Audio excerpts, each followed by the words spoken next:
Welcome to Acting 101, where I share a quick tip on how you can improve your acting. Today's episode is all about how to break down a scene.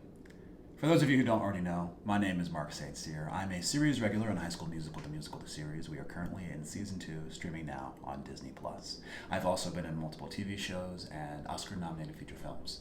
I'm also an acting coach, and I have directed stage plays off-Broadway and short films. Today's lesson is all about breaking down a scene, and we're going to approach this from the point of view of you receive an audition in your email, and you've got a couple of sides for the TV show or the feature film or the stage play. Or if you're auditioning for your college theater performance or program, they might assign scenes for you to study for the audition. So that's where we're coming from, is you have an audition to prepare. What is breaking down a scene? Well, it's just a technical term for the process that an actor goes through in order to analyze and read a script and gather all the information and clues they need in order to play the scene effectively and compellingly and truthfully and honestly and as the writer intended. But basically, it's the gathering of clues so that you can play the scene well. Why does it matter? If you do it poorly, you won't be able to make effective choices. You won't be able to give a compelling, truthful, honest scene.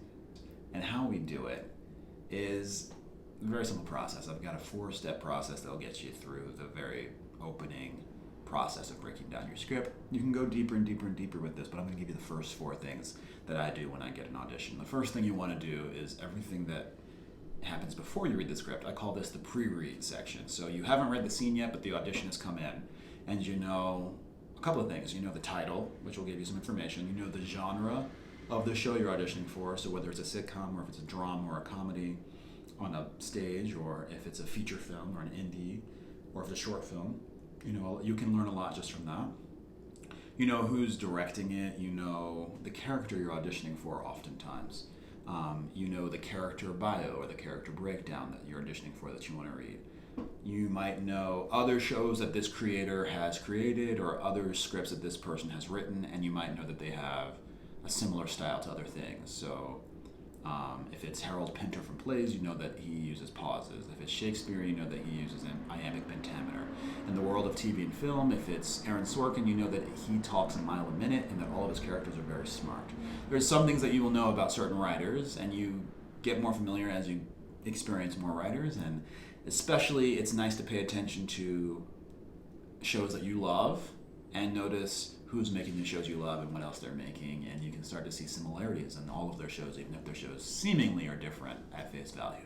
So that's the stuff you want to do in the pre-read section, is gather information about who's doing it, where it's going up, who your character is. This is all information you get before you read the scene. Now, the second thing you want to do is read the scene, but you want to read it from the point of view of the audience. You might be wondering, how else would I read it? Usually, actors read it from the point of view of, I get to play this character, let me read their lines. And they tend to skim through all the action lines and just read the dialogue lines of their character, and then skip through the other dialogue and get to their character, and just try to memorize their lines immediately. You don't want to do that yet. Right now you want to get the big picture before you start zooming into the minutia. So the first time you read it, I recommend you read it as an audience. Let yourself be affected, laugh at things that surprise you, notice when you are surprised, notice when you are moved, and just take note of what the end product might look like when it's finished, because it's the only time you kind of get to do that fresh. So do it as an audience member. That's the second step. The third step is the comprehension check.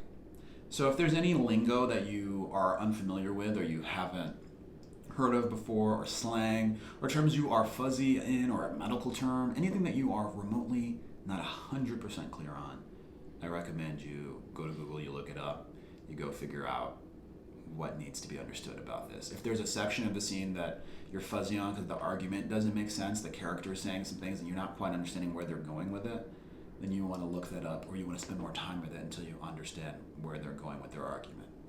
The difference in this is your acting choices can become fuzzy if you are just kind of fuzzy on the understanding. If you're super clear and understand what's going on, your acting can be super clear, and then we will understand what's going on when we watch you. Fourth thing, and this is probably the big thing you want to look for with your scene, I call it the big C, the big change. Other teachers have called it like the event, or if you're in a writer's group, you might be like, why does the scene need to happen, right? But there's usually a big event from an acting point of view. There's like a big event. It's usually towards the back part of the scene right before the scene ends. And if it's not there, you want to try to play it as if it's right before the scene ends, because the front part of the scene will be tension, tension, tension, tension, tension, and boom, the event. Tension, tension, tension, boom, the big change, right? Sometimes a scene will have multiple changes, like maybe a breakup or something, or like an investigative scene where the person is interviewing someone and they realize it's not that person, but they usually don't realize it until the very end of the scene, and then usually we move on.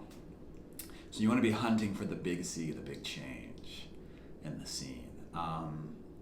Speaking of changes, if this video is changing the way you're thinking about acting, changing the way about how you are analyzing your scripts in the future, consider giving it a like, consider subscribing. I'm releasing videos like this more frequently, and I'm also going to be creating a Zoom acting class for people who are interested, so I will be having an email list that you can sign up for so I can let you know when registration is opening for that. If you're wanting to go deeper into script analysis, I'm going to be breaking down a script for How to Get Away with Murder.